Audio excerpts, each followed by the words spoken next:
কোনো মালিক কোনো শ্রমিকের অধিকার দেবে না, কারণ যারা ঘি খাইতে খাইতে অভ্যস্ত, আপনার চামড়া বেচ্চা তারা ঘি খাবে, তাদের জীবনধারা হয়ে গেছে ভোগ বিলাস। তারা বিয়ে করবে, বাজার করবে সিঙ্গাপুর। বাংলাদেশের বাজারে তাদের বিয়ে হবে না, বাংলাদেশের কোনো হল রুমে বিয়ে সাজাবে না, ইন্দোনেশিয়ার বালি দ্বীপে বিয়ের আয়োজন করবে, বর কনেকে পাঠাই দিবে অস্ট্রেলিয়ায়, সেখানে হানিমুন করতে আসো। আর তুমি হাজার হাজার শ্রমিক, তুমি বেতনের জন্য রাস্তা অবরোধ করবা, পুলিশের গুলি খাইয়া মরবা। ঈদের আগের দিন তোমার কোনো বেতন নাই, তোমার বয়স 35-এর বেশি 40-এর বেশি হবে না, কারণ তোমার পর্যাপ্ত খানা নাই, পুষ্টি নাই। সিদ্ধ ভাত কয়েকটা আর কয়টা সিদ্ধ আলু নিয়ে হাজার হাজার গার্মেন্টসে ঢুকছো, আর তারা প্রয়োজনের অতিরিক্ত প্রোটিন, শরীর হবে উহুদের পাহাড়ের মতো। ওদেরকে ঠান্ডা লাগলে সিঙ্গাপুর মাউন্ট এলিজাবেথ। কাজেই এই শ্রমিকদের অধিকার প্রতিষ্ঠার জন্য বিদ্যমান চলমান মানুষের তৈরি বিধানকে উৎখাত করতেই হবে, তা না হলে কোনো শ্রমিক অধিকার পাবে না, কারো অধিকার প্রতিষ্ঠা হবে না। বাবা ফ্যামিলিতে সন্তানদের কাছে অধিকার হারা হবে, ফ্যামিলি থেকে স্ত্রী স্বামীর কাছ থেকে অধিকার হারা হবে, মা সন্তানের কাছ থেকে অধিকার হারা হবে, শ্রমিক মালিকের কাছ থেকে বঞ্চিত হবে, শাসিত শাসকের কাছ থেকে জুলুমের শিকার হবে। সারা দুনিয়াতে ছোট ছোট রাষ্ট্রগুলি বড় বড় রাষ্ট্রগুলি দ্বারা জুলুমের শিকার হবে, সবাই অধিকার হারাবে, কারণ ইবলিসের আইন, ইবলিসের বিধান। এইটাকে যতক্ষণ কায়েম থাকবে ততক্ষণ মানবাধিকার, বাক স্বাধীনতা, ন্যায় বিচার, শান্তি প্রতিষ্ঠা হবে না। মুসলমানদের সংখ্যার অভাব 240 কোটি, 57টা রাষ্ট্র, টোটাল জনসংখ্যার 31%। সারা ওয়ার্ল্ডে কোটি কোটি মুসলমান, লক্ষ লক্ষ মসজিদ, লক্ষ লক্ষ আলেম ওলামা, ঘরে ঘরে পবিত্র কোরআন শরীফ, ঘরে ঘরে হাদিস, নামাজের অভাব নাই, রোজার অভাব নাই। সারা পৃথিবীতে লাঞ্ছিত নিপীড়িত মানুষ এই জনগোষ্ঠী মুসলমান। কারণটা কি? এলেমের অভাব, লেবাসের অভাব, বলেন না কেন, সংখ্যার অভাব, আমলের অভাব। তাহলে কিসের সমস্যা হলো? প্রতি বছর শ্রমিকদের এই অধিকার দিতে হবে, এই অঙ্গীকার করে, এভাবে মিছিল করে, সমাবেশ করে, অধিকার কি হয়েছে? শ্রমিকরা কি অধিকার পাইছে? পায় নাই। কেন পায় নাই? কেউ কারো অধিকার পাবে না। আপনি শ্রমিকের অধিকার বলেন কেন? কোন মানুষের মানবাধিকার আছে? সচিবালয় যান, দেখবেন সচিবদের সাথে কথা বলেন, তারা বলবে ভাই আমাদের কোনো অধিকার নাই। এগুলো টপ লেভেলে যারা আছে। আপনি সেনাবাহিনীতে যান, সেনা সদস্যদের কষ্টের কোনো শেষ নাই, ওরা বলবে ভাই আমরা বঞ্চিত, আমাদের কোনো অধিকার নাই। পুলিশ ডিপার্টমেন্টে যান, এরা বলবে ভাই আমাদের কোনো অধিকার নাই। আমি সাংবাদিকের সঙ্গে প্রায় মত বিনিময় করি, সাংবাদিকদের কষ্ট দুঃখ এর কোনো সীমা নাই। কে শুনে কার কথা? কথা বললে আমরা অধিকার হারা, ভাই আমরা বঞ্চিত। তো আসলে সারা দুনিয়াতে তো মানবাধিকার লঙ্ঘন চলছে, অধিকার হারা হয়ে গেছে মানুষ, হবে স্বাভাবিকভাবে। কেন হইলো? আপনি আজকে একটা খবর শুনলাম, ইসরায়েল তাদের 250 ইহুদিকে ইন্ডিয়া থেকে বিমানে করে উড়াই নিয়ে ওই প্যালেস্টাইনের যে জায়গায় মুসলমানদেরকে উচ্ছেদ করেছে সেখানে তাদের বসবাস করার জন্য ব্যবস্থা করে দিচ্ছে। তাহলে লক্ষ লক্ষ এই যে প্যালেস্টাইনিয়ান মুসলমানদেরকে হত্যা করলো, এদেরকে উদ্বাস্ত করে দিল, এদের অধিকার নিয়ে কেউ কোনো কথা বলেছে? বলেনি। আমাদের মিয়ানমার অলরেডি আগামী দিনের বাংলাদেশের রাজনীতির ভর কেন্দ্র, মানে বিশ্ব রাজনীতির ভর কেন্দ্র হবে কিন্তু মিয়ানমার। দেখবেন বেশি দিন লাগবে না, এতদিন মিসাইল দেখেছেন আকাশে উড়ে, এখন নিজের মাথার উপর দিয়ে মিসাইল উড়ে যাচ্ছে, দেখবেন। এটা আমি আজকে বললাম। তা আমার কথা হচ্ছে, আপনি হিন্দুদেরকে জিজ্ঞাসা করবেন বাংলাদেশে, বলবে আমাদের অধিকার নাই। মুসলমানদেরকে ইন্ডিয়া জিজ্ঞাসা করেন, 25 কোটি মুসলমান, বলবে আমাদের অধিকার নাই। আমি সেদিন এক মুসলমান, উনি ব্যবসা করেন, আমাদের সদস্য, উনি বলছে ইমাম আসলে ইন্ডিয়াতে আমাদের কোনো অধিকার নাই, আমরা বঞ্চিত, আমাদেরকে হয়রানি করা হচ্ছে মুহূর্তে মুহূর্তে। তো আপনি সারা দুনিয়াতে আমি দেখলাম দুর্বলের উপরে সবলের অত্যাচার। আমাদের ইমামুজ্জামান ওনার বইতে এক লাইনে এই কথাগুলি বলে দিয়েছেন, দুর্বল মানুষের উপরে সবল শক্তিশালী মানুষের অত্যাচার। তারপরে কি, দরিদ্র মানুষের উপর ধনীর শোষণ, শাসিতের উপরে শাসকের জুলুম, সমগ্র দুনিয়া নরককুণ্ড। যত মে দিবস পালন করেন, যত শ্রমিক দিবস পালন করেন, মানবাধিকার কেউ পাবে না। আমি পরিষ্কার বলে দিলাম, কেউ পাবে না। গুটি কয়েক লোকের হাতে ক্ষমতা বন্দী হবে, গুটি কয়েক লোক সমুদয় সম্পত্তি ভোগ করবে, ট্রিলিয়ন ট্রিলিয়ন ডলারের তারা মালিক হবে, আর হাজার হাজার কোটি কোটি মানুষ অবর্ণনীয় কষ্টে পড়বে। মানুষ চিকিৎসা পাবে না, মানুষ খাদ্যের নিশ্চয়তা পাবে না, মানুষ বসবাসের নিশ্চয়তা পাবে না, মানুষ রাস্তাঘাটের কোনো নিরাপত্তা পাবে না। তার মানে একদিকে মানুষের বেঁচে থাকার যে মৌলিক মানবিক চাহিদা, কিচ্ছু সে পূরণ করতে পারবে না। শুধু তাই নয়, তার যে মানবাধিকার, হিউম্যান রাইটস, মানুষ হিসাবে তার এই যে বেঁচে থাকার অধিকার, স্রষ্টা প্রদত্ত, আল্লাহ প্রদত্ত, সেই অধিকার থেকে তারা বঞ্চিত হবে। কেন মানবাধিকার পাবে না সেটার রিজনটা আমি এখন বলছি। সর্বপ্রথম আমার আপনার জীবনের উদ্দেশ্য কি, এটা নিয়ে প্রথম জানতে হবে। আল্লাহ রব্বুল আলামিন আসমান, জমিন, গ্রহ, নক্ষত্র, বৃক্ষরাজি, তরুলতা যা কিছু সৃষ্টি করেছেন, তিনি কোন ফায়াকুন, হও, হয়ে গেল, তিনি সৃষ্টি করলেন কোন শব্দ দ্বারা। কিন্তু তিনি এরাদা করলেন অন্য আরেকটা সৃষ্টি করবেন, যেটার নাম তিনি দিয়েছেন খলিফা। খলিফাকে তিনি কোন দিয়ে বানান নাই, তিনি নিজ হাতে বানিয়েছেন। আল্লাহ বলেছেন যে আসমান, জমিন এবং এত দুইয়ের মধ্যবর্তী আমি যা কিছু সৃষ্টি করেছি প্রত্যেকটার উদ্দেশ্য আছে, অনর্থক কিছু বানাই নাই। এই হল রুমে দেখবেন অনর্থক কিচ্ছু নাই। একজন স্বেচ্ছাসেবক দেখবেন হাঁটবে, হেঁটে দেখলে এখানে অনর্থক এক টুকরা কাগজ পড়ে আছে, এটা কোনো প্রয়োজন নাই, এটা তিনি ডাস্টবিনে ফেলে দিবেন। প্রত্যেকটার একটা মিনিং আছে, একটা পারপাস আছে, একটা লক্ষ্য আছে, একটা গোল আছে। মিনিংলেস, পারপাসলেস, উইদাউট গোল কোনো কিছু আল্লাহ সৃষ্টি করেন নাই। আপনিও দোকানে গেলে, বাজারে গেলে উদ্দেশ্য ছাড়া কোনো কিছু কিনবেন না, ব্যাগে রাখবেন না, রাখবেন? তাহলে আপনার জীবনের সবচাইতে মূল্যবান প্রশ্ন, আমার জীবনের উদ্দেশ্য কি? আমার জীবনের উদ্দেশ্য কি? আমার কাজ কি? আমি যখন আসমানের দিকে তাকাই, উত্তর দিচ্ছে আসমান আমাকে এই কাজ। আমি যখন বৃক্ষের দিকে তাকাই, বৃক্ষ আমাকে উত্তর দিচ্ছে তোমাকে আমি ফার্নিচার দিচ্ছি, অক্সিজেন দিচ্ছি, জ্বালানি সরবরাহ করছি, ফল ফলাদি দিচ্ছি। আপনি যখন গরুর দিকে তাকান, গরু আপনাকে উত্তর দিচ্ছে আমার চামড়া দিয়ে তুমি জুতা বানাচ্ছ, গাভীর দুধ দিয়ে পুষ্ট হচ্ছ, দুধ খেয়ে, গরুর মাংস খেয়ে তুমি পুষ্ট হচ্ছ। তাহলে দেখা যায় প্রত্যেকটার একটা উদ্দেশ্য আছে, আছে না? আছে কি না? তাহলে আমার আপনার জীবনের উদ্দেশ্য কি? আমাকে আপনাকে আল্লাহ রাব্বুল আলামিন কেন সৃষ্টি করলেন? এই কেনর জবাব প্রথমে আমাকে জানতে হবে। আমি কে? Who am I? আমি কে? আমার কি কাজ? আগে মূল কাজটা বুঝবেন। নামাজ রোজা পরে ওটা আমল। আল্লাহ রাব্বুল আলামিন তিনি আমাদেরকে খলিফা হিসেবে সৃষ্টি করলেন। আল্লাহ রাব্বুল আলামিন কি করলেন? সমস্ত ফেরেশতাদেরকে ডাক দিলেন। ডাক দিয়া বললেন যে শোনো, আমি দুনিয়াতে আমার প্রতিনিধি বানাবো, তোমরা কি বলো? ফেরেশতারা বললেন যে এরা তো দুনিয়াতে ফাসাদ ওয়া সাফাকুদ্দিমা করবে, অন্যায়, অবিচার, রক্তপাত করবে। আল্লাহ বললেন আমি জানি যা তোমরা জানো না। তিনি বানালেন ঠনঠনা মাটি দিয়ে, তিনি আদমকে বানালেন। আদম কিন্তু খলিফা। আদম কি খলিফা? মানে প্রতিনিধি, রিপ্রেজেন্টেটিভ। প্রতিনিধির কাজ হচ্ছে মালিকের যেই কাজ প্রতিনিধির সেই কাজ। তাহলে আমাদের মালিক কে? আল্লাহ। আমাদের খালেক কে? আল্লাহ। তাহলে এই দুনিয়াতে আল্লাহ সুবহানাহু ওয়া তাআলা এই বিশ্ব ব্রহ্মাণ্ডকে পরিচালিত করেন, শাসন করেন।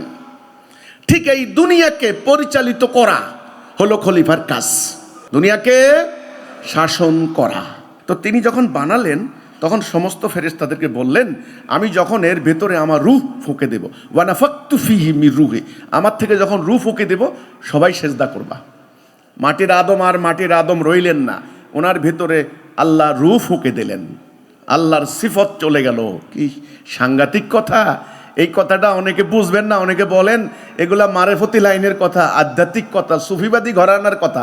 না না না না না না, এটা বাস্তব কথা। কিভাবে মানুষের ভিতরে আল্লাহর সিফত আসতে পারে? আপনি এক মহাসমুদ্র পানি, এটাকে আপনি কেমিক্যাল অ্যানালাইসিস করেন ল্যাবরেটরিতে, যেই উপাদান পাবেন, ঠিক একটা সুইয়ের আগার মধ্যে যেই পানি, ওটাকে কেমিক্যাল অ্যানালাইসিস করলে সেই উপাদান পাবেন। গিট্টু আটকা পড়ছে এই জায়গায়। কোনো আলেম ওলামা, কোনো মুফতি মৌলানা, আমি চ্যালেঞ্জ দিয়ে বলবো, কোনো মহফিলে, কোনো মাদ্রাসায়, কোনো মসজিদে এই মূল আসল কথাটা এই পর্যন্ত বলেন নাই, বলতে পারেন নাই। আমাদের আন্দোলনের যিনি প্রতিষ্ঠাতা ইমামুজ্জামান জনাব মোহাম্মদ বাইজিদ খান পান্নী, তিনি বললেন দেখো এই ঘড়িটার উদ্দেশ্য কি? এই ঘড়ির উদ্দেশ্য কি?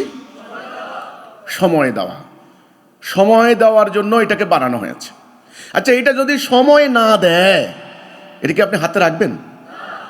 রাখবেন না। এটা কোনো প্রয়োজনীয়তা আছে? আর আপনি বললেন যে না, স্বর্ণের কাঁটা, হীরার ডায়াল, বেল্ট হলো হীরার, এর কি দাম? হোক হীরার। যেই উদ্দেশ্যে ঘড়ি, সেটাই যদি না হয় কোনো মূল্য নেই। এই যে লাইট, আপনারা ওলো বাল্ব আছে, বক্স আছে, লাইন আছে, সব আছে, আলো নাই, কি লাভ? উনি কিন্তু খুব সিম্পল কথাগুলো বলেছেন যে দেখো তোমার জীবনের একটা উদ্দেশ্য আছে, ইসলামের একটা উদ্দেশ্য আছে, নবীর আগমনের একটা উদ্দেশ্য আছে, কিতাব নাজেলের একটা উদ্দেশ্য আছে, আছে না? আছে। আমার সামনে দেখেন, এই যে এটা একটা রিডিং গ্লাস, এর একটা উদ্দেশ্য আছে না? উদ্দেশ্য হলো শব্দ বড় করে দেখা। এখন আমি যদি শব্দই না দেখি, এই রিডিং গ্লাসের কোনো দাম আছে? তাহলে একটা কথা মনে রাখবেন, কোনো বস্তু যেই উদ্দেশ্যে সৃষ্টি হয় সেটা যদি সেটা দিয়ে হাসিল না হয় তাহলে সেটা মূল্যহীন, অর্থহীন। তাহলে প্রথম আপনার কোনো বস্তু হলে বস্তুটা চোখে দেখবেন, দেখে এর লক্ষ্য কি, উদ্দেশ্য কি, পারপাস কি সেটা বুঝে নেবেন। আর যদি বস্তু না হয়ে কোনো বিষয় হয়, সাবজেক্ট হয়, তাহলে জ্ঞান দিয়ে বুঝবেন এটা কেন, এর উদ্দেশ্য কি, লক্ষ্য কি। ইমামুজ্জামান এই কথাটাই বলেছেন। একটা কলম, উনি কলম নিতেন, কলম নিয়ে বলতেন দেখো এই কলমটার উদ্দেশ্য কি, লেখা। যদি লেখা না উঠে কোনো দাম নেই। ঠিক কোরআন নাজেলের একটা উদ্দেশ্য আছে, কোরআন দিয়া যদি সেটা না হয় তাহলে কোরআন প্রেরণের উদ্দেশ্য অর্থহীন হয়ে গেল। তাহলে কোরআনের উদ্দেশ্য কি? এই জায়গাটায় আমাদের মুসলমানরা নানান ধরনের উত্তর দিচ্ছেন। উত্তর হবে একটা। আপনি জাপানি একটা লোকের জিজ্ঞাসা করেন এর উদ্দেশ্য কি, টাইম দেওয়া। আমেরিকানকে জিজ্ঞাসা করেন, সবাই বলবে না? তাহলে মুসলমান 240 কোটি, প্রত্যেকটা মুসলমান কোরআন সম্পর্কে উত্তর জানবে কয়টা? একটা। আপনি উত্তর জিজ্ঞাসা করেন, পারবে না। কেন পারবে না? এখানেই হলো ভয়ঙ্কর ফাঁকি। মাইটটা আমরা এখানে খেয়েছি উদ্দেশ্য না জেনে। যদি আপনি আমল করেন সেই আমল ব্যর্থ হবে। যেমন ধরেন এই যে আমার সামনে এটা একটা বুম, এটা একটা চ্যানেলের বুম, আসলে এটার উদ্দেশ্য হলো কথা বলা, তাই না? যদি আপনাকে কেউ বলে এটা পকেটে রাখো, সময় পেলে খালি মাথায় মারবা, এটা মাথায় মারার জিনিস? তাহলে আগে কি জানা না আগে আমল করা? আগে জানা এর উদ্দেশ্য কি, এর পারপাস কি, এর গোল কি, এর লক্ষ্য কি, এটা কি জন্য বানানো হয়েছে, কেমনে এটা ফাংশনিং করে, কেমনে কাজ করে, এটা আগে জানা, তারপরে কাজ। এই কাজের নাম আমল। কাজের নাম কি? আমল। তাহলে আগে আমল না আগে উদ্দেশ্য সম্পর্কে জানা? তাহলে আজকে তবলিগে জামাতে যান, মসজিদে যান, মাদ্রাসায় যান, যেখানে যান শুধু আমলের বয়ান। কিসের বয়ান? আমল করো, এটা করলে এত সওয়াব। কোরআন শরীফের এই আয়াত পড়লে এত, এই সূরা সকালে এতবার পড়বা, বিকালে এতবার পড়বা, দারিদ্র দূর হয়ে যাবে। মুসলমান সকাল বিকাল আমল করে যাচ্ছে, পৃথিবীর সবচাইতে লাঞ্ছিত দরিদ্র জনগোষ্ঠী মুসলমান। এই উদ্দেশ্য সম্পর্কে জানার নাম আকীদা। তিনটা জিনিস, আকীদা, ঈমান, তারপরে আমল। আগে ঈমান আকীদা ঠিক করেন, তারপরে আমল করেন, কোনো অসুবিধা নাই। প্রত্যেকটা আমল হবে টু দ্য পয়েন্টে, কার্যকরী। সেমাই রানতে নিলে সেমাইকে চিনি দিবেন না মরিচ দিবেন? গরু গোশত রানলে আপনারা কি দিবেন? মরিচ দিবেন, মশলা দিবেন, তাই না? এই যে কোনটা, কেন, কিভাবে, কি উদ্দেশ্যে, এগুলা সম্যক ধারণার নাম আকীদা। আকীদা ভুল হইলে সব শেষ। তাহলে মুসলমানদের সংখ্যার অভাব 240 কোটি। কত কোটি? 57টা রাষ্ট্র, টোটাল জনসংখ্যার 31%। সারা ওয়ার্ল্ডে কোটি কোটি মুসলমান, লক্ষ লক্ষ মসজিদ, লক্ষ লক্ষ আলেম ওলামা, ঘরে ঘরে পবিত্র কোরআন শরীফ, ঘরে ঘরে হাদিস, নামাজের অভাব নাই, রোজার অভাব নাই। সারা পৃথিবীতে লাঞ্ছিত নিপীড়িত মানুষ এই জনগোষ্ঠী মুসলমান। কারণটা কি? এলেমের অভাব, লেবাসের অভাব, বলেন না কেন? সংখ্যার অভাব, আমলের অভাব। তাহলে কিসের সমস্যা হলো? ঈমান আকীদা। লক্ষ্য ঠিক নাই, উদ্দেশ্য ঠিক নাই, উদ্দেশ্যহীন আমল করে চলেছে। তাহলে প্রথম সাবজেক্ট হবে আমার জীবনের উদ্দেশ্য কি। আমি প্রশ্ন করছিলাম একটা গাড়ির উদ্দেশ্য কি? এক জায়গা থেকে আরেক জায়গায় যাওয়া। এখন আপনি গাড়িটা পেয়ে, আপনার ধরেন আপনাকে কেউ একজন গাড়ি দিল, একটা দামি গাড়ি, ধরেন মার্সিডিজ দিল, আপনি উদ্দেশ্য জানলেন না। আপনি দেখলেন গাড়ির ভিতরে এসি আছে, খুব আরাম, আপনি গ্যারেজে রেখে সকাল বিকাল 2-3 বার খালি মোছেন, ধোন, মোছেন, আর যখন গরম লাগে গ্লাস খুলে আরাম করে ঘুমাইয়া গ্লাস বন্ধ করে আবার চলে যাচ্ছেন। এইভাবে আপনার জীবন গেছে, আপনার সন্তানের জীবন গেছে, তার সন্তানের জীবন গেছে, তার সন্তানের জীবন গেছে, 100 বছর চলে গেছে, ওই গ্যারেজ থেকে কোনোদিন গাড়ি বাইর হয় নাই। বলেন তো লাভ হইছে? পৃথিবীর দামি গাড়ি হইয়া লাভ হইছে? এই গাড়িটার উদ্দেশ্য কি আরাম করা? এক জায়গা থেকে আরেক জায়গায় যাওয়া। তাহলে আগে উদ্দেশ্য সম্পর্কে জানা, এটা মোস্ট ইম্পর্টেন্ট। এইবার আসেন, আমার আপনার জীবনের উদ্দেশ্য কি? প্রথম প্রশ্ন, আল্লাহ মাছকে বানাইলেন, মাছ খাইয়ে আমি পুষ্ট হব। গরুকে বানাইলেন, গরু জবাই করে আমি সুস্থ থাকব, ভালো কথা। মাটিকে নির্দেশ দিয়েছেন, মাটি আমাকে ফসল দিবে, আমার বংশধারা খেয়ে বাঁচবে, আমি বড় হব, পুষ্ট হব, ভালো কথা। Oxygen, hydrogen, nitrogen, carbon dioxide, এ সব কিছু আপনার সেবা করে যাচ্ছে। নির্দিষ্ট লাইফ টাইম আপনাকে দেওয়া হলো, ঠিক আছে, 80 বছর, 100 বছর, এই এই এই ব্র্যাকেটে আপনাকে দেওয়া হলো। আপনি বাচ্চা হচ্ছেন, আপনি কিশোর হচ্ছেন, আপনি যুবক হচ্ছেন, মধ্যবয়সী হচ্ছেন, একটা বয়সে আপনি মারা যাচ্ছেন। এই যে একটা আপনার জীবন চক্র। তাহলে আপনি যে এই যে আসলেন গেলেন, আসলেন গেলেন, এই যে যাওয়া আসা, এর কি কোনো উদ্দেশ্য নাই? গ্রামে গঞ্জে হাট মিলে না, হাট গঞ্জ মিলে না? হাটের দিনে দেখবেন সারা হাটে খালি মানুষ আসে আর যায়, আসে আর যায়। রাতের 12টার পরে একটা মানুষও থাকে না। এই যে যাওয়ার আসা, এর একটা উদ্দেশ্য আছে না? এখন বলেন তো, কি উদ্দেশ্যে দুনিয়াতে আমরা আসলাম? এই প্রশ্নের উত্তর কোথাও পাবেন না। এটা প্রথম আপনাকে জানতে হবে। আলহামদুলিল্লাহ, আল্লাহ শকর, ইমামুজ্জামানের উসিলায় আমরা এই মহাসত্য জানতে পেরেছি। সেটা হচ্ছে, আল্লাহ আমাদেরকে দুনিয়াতে পাঠিয়েছেন খেলাফতের দায়িত্ব পালন করার জন্য, খলিফা হিসেবে। কি হিসেবে? আমরা যেন খলিফার দায়িত্ব পালন করতে পারি, সেই জন্য আমাদের ভিতরে আল্লাহ রূহ আল্লাহ ফুঁকে দিয়েছেন। আমাদের প্রত্যেকের ভিতরে কিন্তু আল্লাহ রূহ আছে। তো যখন সমস্ত ফেরেশতাদেরকে বলল সেজদা করো, সবাই সেজদা করলো, ইবলিস সেজদা করলো না। আল্লাহ ইবলিসকে বললেন, ইবলিস, আমি যাকে নিজ হাতে বানাইলাম তুই তাকে সেজদা করলি না কেন? ইবলিস বলে, ও হচ্ছে মাটি, আমি হচ্ছে আগুন। আল্লাহ বললেন, ও অহংকার, অহংকার করে এখানে থাকতে পারবে না, এখান থেকে নামিয়ে যাও। আমরা বলি আউযু বিল্লাহি মিনাশ শাইতানির রাজিম। তখন ইবলিস বলে, আল্লাহ, যে আদমকে তুমি আমার উপরে শ্রেষ্ঠত্ব দিলে, আমাকে অবকাশ দাও, আমি ওকে তোমার পথে থাকতে দেব না। দেখেন, আমি তোমার দেওয়া সিরাতুল মুস্তাকিমের ডাইনে বামে ওঁত পেতে বসে থাকবো, ওখান থেকে আমি অ্যাম্বুশ করে নিয়ে যাব। আল্লাহ বললেন, যা, যাকে নিবি তাদেরকে শুদ্ধ আমি জাহান্নাম পূর্ণ করব। তখন ইবলিস বলে, তুমি দেখবে তোমার অধিকাংশ বান্দাকে আমি নিয়ে গেলাম। এই চ্যালেঞ্জ হয়ে গেল, ইবলিস বিতাড়িত হয়ে গেল। আল্লাহ মাকে বানালেন, বাবাকে বললেন, হে আদম, ইনি তোমার স্ত্রী, তোমরা দুইজন জান্নাতে থাকো, যা খুশি খাও, একটা নিষেধ ওই গাছের নিকট যাবে না। শয়তান প্ররোচিত করলো, ওনারা ভুলে গেলেন, ওনারা গাছের নিকট গেলেন। ওকে, ওনাদের লজ্জাস্থান অনাবৃত হয়ে পড়লেন। কোরআন বলছে আমাদেরকে, ওনারা জান্নাতের পাতা দ্বারা নিজেদের লজ্জাস্থান আবৃত করার চেষ্টা করলেন। আল্লাহ ডাক দিয়া বললেন, আদম, কি হলো? আমি কি বলি নাই শয়তানের কথা শুনবা না, ওরা আনুগত্য করবা না, ও তোমাদের প্রকাশ্য শত্রু? তখন বাবা আদম তওবা করলেন, রব্বানা জালামনা আনফুসানা ওয়া ইল্লাম তাগফির লানা ওয়া তারহামনা লানাকুনান্না মিনাল খাসিরিন। আল্লাহ, আমরা গুনাহ করেছি, আমরা ভুল করেছি, আমরা জুলুম করেছি, আমাদেরকে মাফ করে দাও, না হলে তো আমরা ধ্বংস হয়ে যাব। আল্লাহ বললেন, ঠিক আছে আদম। এইবার আদমের সঙ্গে আল্লাহর কথা হচ্ছে। এতক্ষণ কথা হয়েছে ইবলিসের সাথে, এর আগে কথা হয়েছে ফেরেশতাদের সাথে। এগুলো ডায়ালগ, এই কথাবার্তাগুলো বুঝতে হবে। এগুলাই আমাদের দ্বীনের বুনিয়াদি ভিত্তি।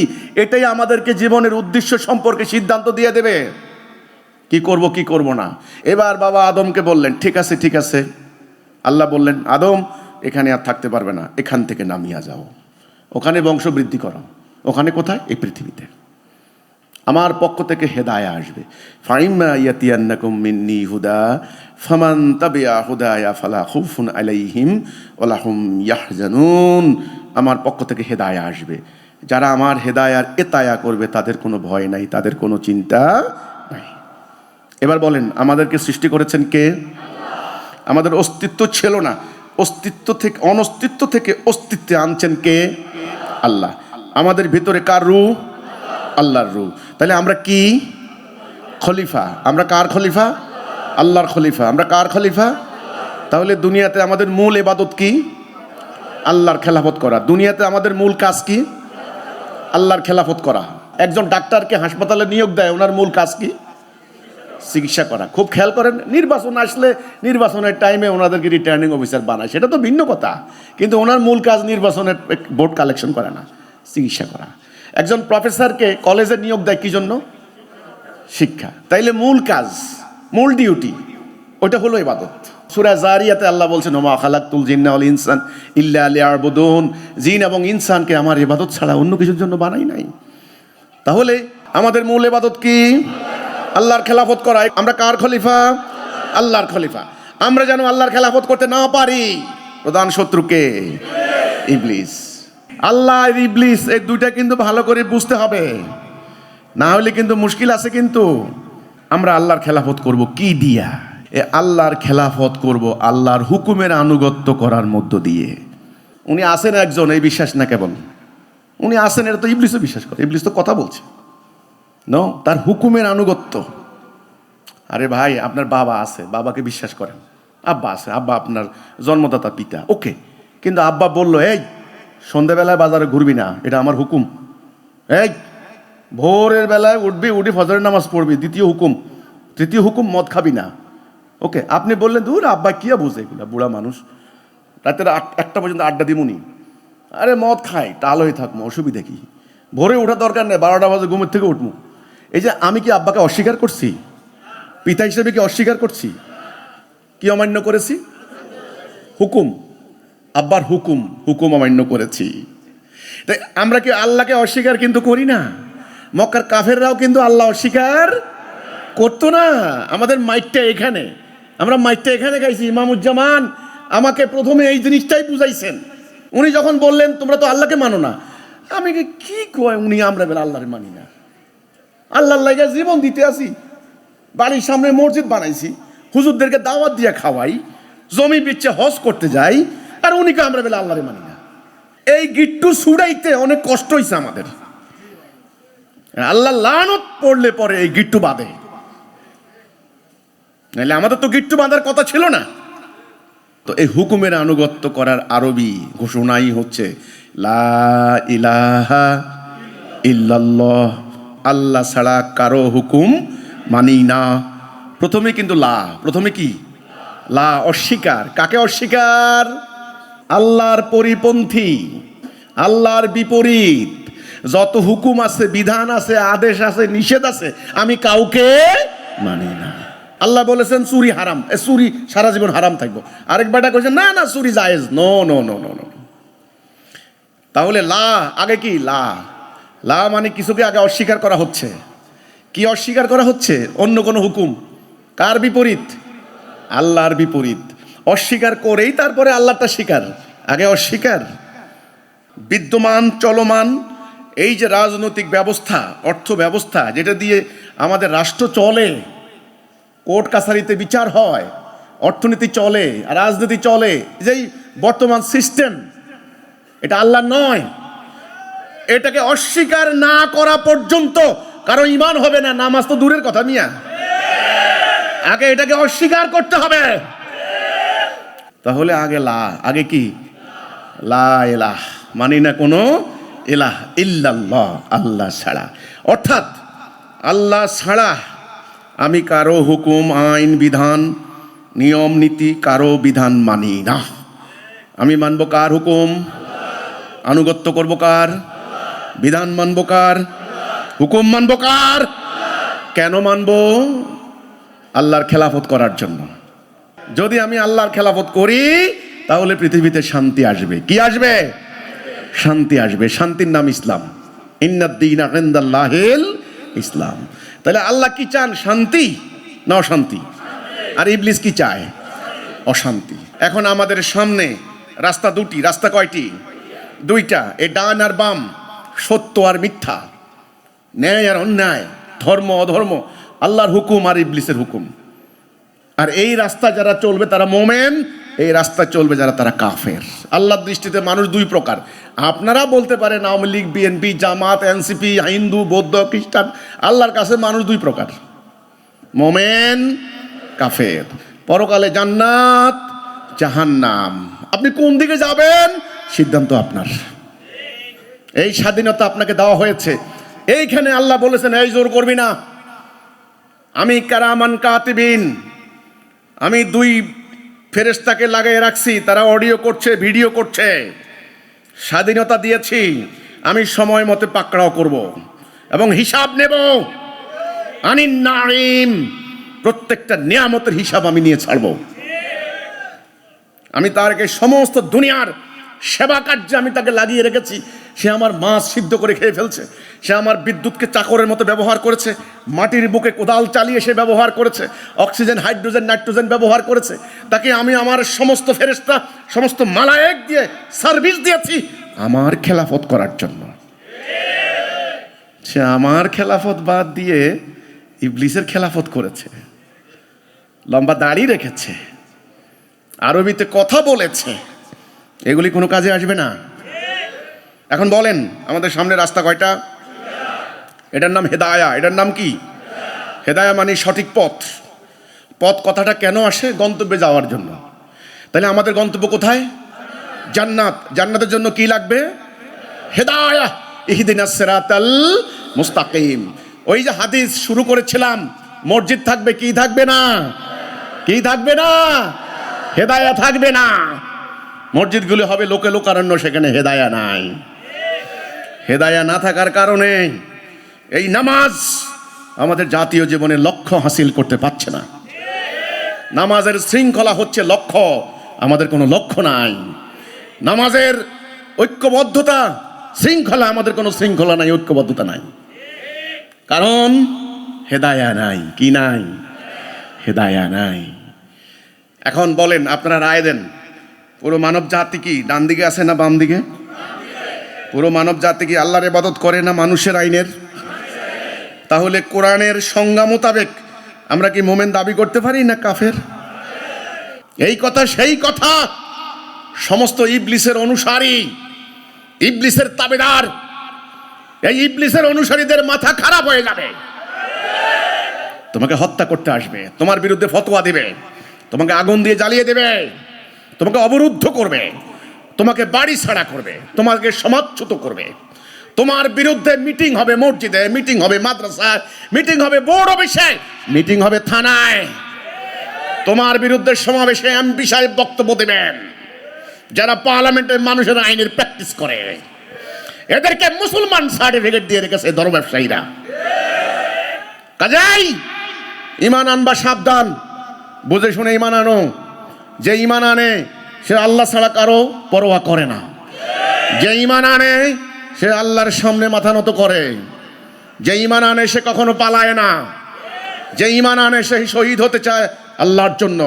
সমুদ্র থেকে আমাকে সৃষ্টি করা হয়েছে, হিমালয়ের পাদদেশে আমার পতন হয়েছে, ওখানে গড়িয়ে গড়িয়ে আমি মিলিত হয়ে যাব সমুদ্রে। এটা হলো মোমেনের ইচ্ছা আকাঙ্ক্ষা। মোমেন শিয়াল কুকুরের মতো মারা যায় না। আপনারা আজকে বিচারক, জজ সাহেব, আর আমি হলাম শুনানি করছি। আমি তথ্য উপাত্ত, দলিল, ডকুমেন্ট উপস্থাপন করছি। যদি রায় দিতে না পারেন, এই শুনানির কোনো দাম নাই। আপনারা বলেন তো দেখি, এই জাতি কি মোমেন না কাফের? হেদায়েতে আছে না দলালাতে? কোরআনের আয়াত, আমাল্লাম ইয়াহকুম বিমা আনজালাল্লাহু ফাউলাইকা হুমুল কাফিরুন। যারা আল্লাহর হুকুম নাজেল করা বিধান দিয়ে ফয়সালা করে না, তারা কি? কাফের।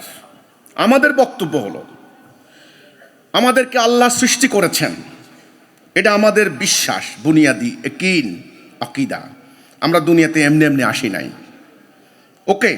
এবং মৃত্যুর পরের একটা পরকালীন জীবন আমরা বিশ্বাস করি।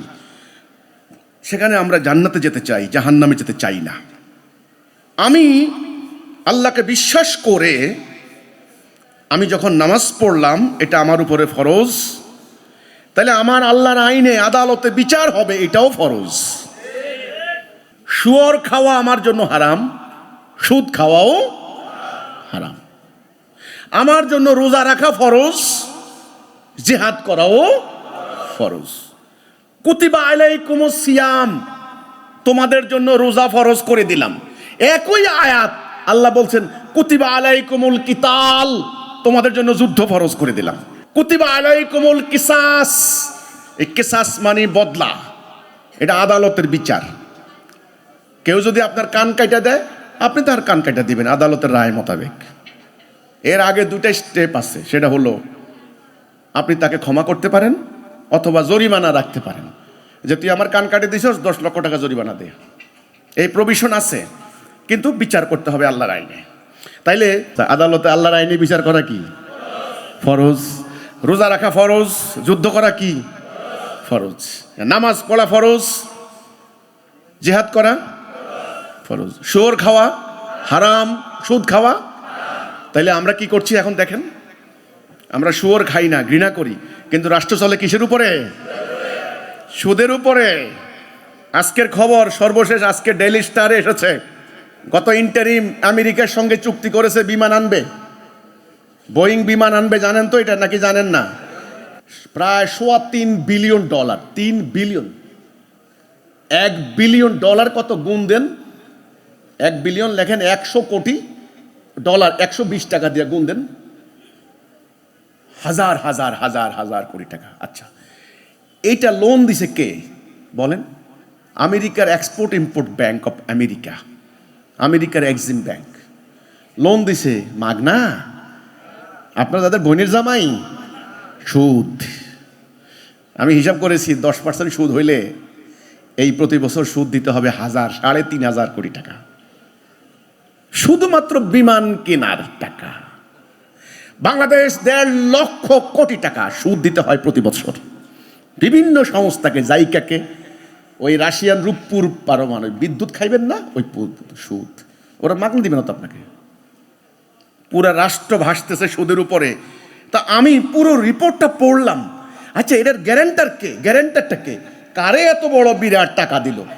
গ্যারান্টার লেখছে কি সবরেন্ট, সবরেন্ট লোন, এটার নাম সবরেন্ট লোন।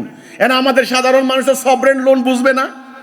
সবরেন্ট লোন মানে সার্বভৌমত্ব ঋণ, মানে আপনার রাষ্ট্রকে বন্ধক দেওয়া হয়েছে, আপনার জমি শুদ্ধ বন্ধক। এই ঋণ আপনার 14 গোষ্ঠী শোধ করতে হবে। শোধ করবে না, দেশ সুদ্ধা কাঁধে করে নিয়ে যাবে। এখন দেখেন, আমরা মুসলমানের সন্তানরা শুয়োর খাই না। কেউ যদি শুয়োর খায় শুনি খালি কোনো রকম।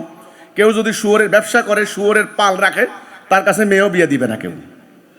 কিন্তু পুরো রাষ্ট্র চলে কিসের উপরে? সুদের উপরে। আদালতে বিচার হয় কার আইনে? ব্রিটিশের আইনে, রোমান আইনে, রোমান ল। 42 লক্ষ মামলা পেন্ডিং, 40 বছরের মামলার কোনো রায় হয় না।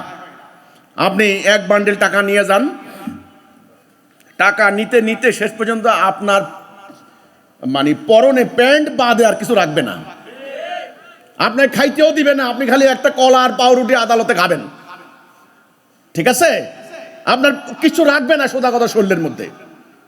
এই ব্রিটিশ সিস্টেম মানুষের তৈরি বিচার ব্যবস্থা। তাহলে আমরা করলাম কি?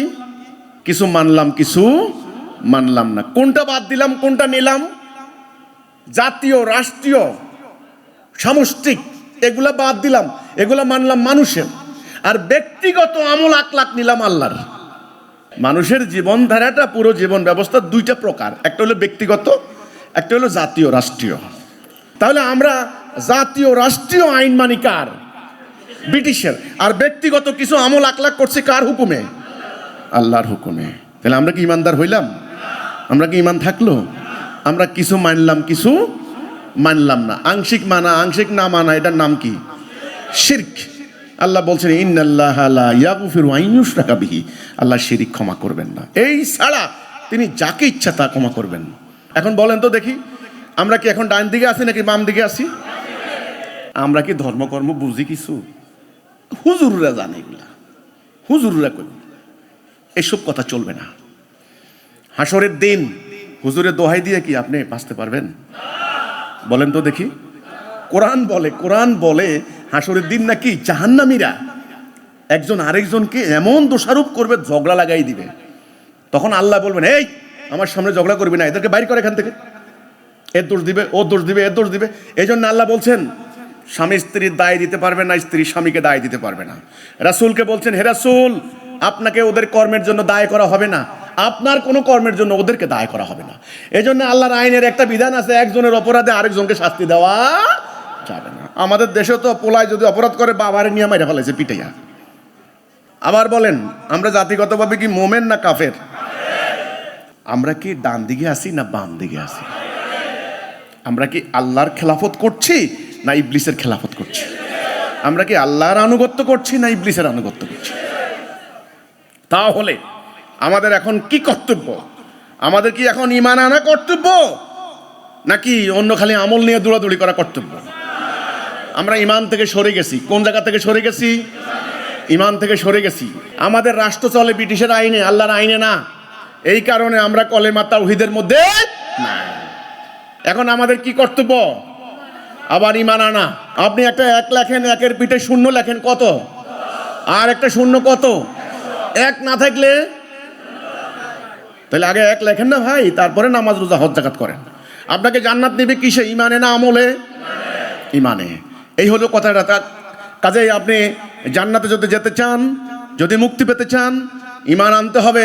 আলহামদুলিল্লাহ, আল্লাহ শুকর, এই জমিনে, এই পৃথিবীতে, এই জামানার ইমামুজ্জামান জনাব মোহাম্মদ বাইজিদ খান পান্নী, উনার পক্ষ থেকে আমি আপনাদেরকে হিজবুত তাওহীদ আন্দোলনের মাধ্যমে ঈমানের ডাক দিচ্ছি। কলেমার ডাক, তাওহীদের ডাক, ঈমানের ডাক, হেদায়েতের ডাক, জান্নাতের ডাক। আপনারা কি ঈমান আনবেন? যদি ঈমান আনেন, আপনাদেরকে একটা সুসংবাদ দেব। আপনি মোমেন, আপনি জান্নাতি, আপনার সমস্ত গুনাহ আল্লাহ মাফ করে দেবেন। মনে রাখবেন, এই ঈমানের ডাক আর কোথাও পাবেন না। সবাই নামাজের ডাক দিবে, রোজার ডাক দিবে, হজের ডাক দিবে, কিন্তু রাসূল ডাক দিয়েছেন ঈমানের ডাক, তাওহীদের ডাক। যাদের ঈমান নাই তারা আমলের কোনো মূল্য নাই। এবার উত্তর দিবেন, ঈমান কেন আনবো? ঈমানের মানে কি? ঈমানের মানে হলো লা ইলাহা ইল্লাল্লাহ মুহাম্মাদুর রাসূলুল্লাহ। আমি আল্লাহর বিধান ছাড়া কারো বিধান মানি না, এটার নাম ঈমান। এরপর আপনার কর্তব্য হবে এই ঈমানকে প্রতিষ্ঠা করা। তাহলে ঈমান আনবেন তো নাকি? আমাদের হিজবুত তাওহীদের দাওয়াত হচ্ছে এই ঈমানের দাওয়াত। আমরা বলেছি আমাদের মসজিদ আছে, মাদ্রাসা আছে, আমাদের নামাজ আছে, রোজা আছে, হজ আছে, কিন্তু কি নাই? ঈমান নাই। অর্থাৎ আমরা হেদায়েতে নাই। বাম দিক থেকে মানব জাতিকে ডান দিকে নেওয়াই হচ্ছে আমাদের আন্দোলনের মূল কাজ। এই জন্য আমাদের আন্দোলনের নাম হলো হিজবুত তাওহীদ। তাওয়াহেদ, একত্ববাদ, ওয়াহদানিয়াত থেকে এক আল্লাহর বিধান ছাড়া কারো বিধান মানি না। যেই আল্লাহর হুকুমে নামাজ পড়বো, যেই আল্লাহর হুকুমে রোজা রাখবো, যেই আল্লাহর হুকুমে বিয়ে করব, সেই আল্লাহর হুকুমে রাষ্ট্র চলবে, সেই আল্লাহর হুকুমে আদালত চলবে, সেই আল্লাহর হুকুমে অর্থনীতি চলবে, বাণিজ্য নীতি চলবে, আমদানি রপ্তানি চলবে, সেনাবাহিনী চলবে। কত পরিষ্কার? আংশিক মানলাম না, এটা ঈমান নয়, এটা শিরিক। যারা শিরিক করে তারা কি? মুশরিক। আল্লাহ মুশরিকদেরকে শিরিক ক্ষমা করবেন না। ঈমান আনার পর আপনার কি কাজ? ঈমান এনে কি ঘরে বসে থাকবেন? রাসূলের সাহাবীদেরকে রাসূল কি কাজ দিয়েছেন? ঈমান আনার পরে ঈমান বাস্তবায়ন করতে হবে না? কিভাবে করবেন? এটাই আল্লাহ রাব্বুল আলামিন সূরা ফাতিহা 28, সূরা সফ 9, সূরা তাওবা 33, হুয়াল্লাযী আরসালা রাসূলাহু বিল হুদা ওয়া দীনিল হক লিইয়ুযহিরাহু আলাদ দীনি কুল্লিহি।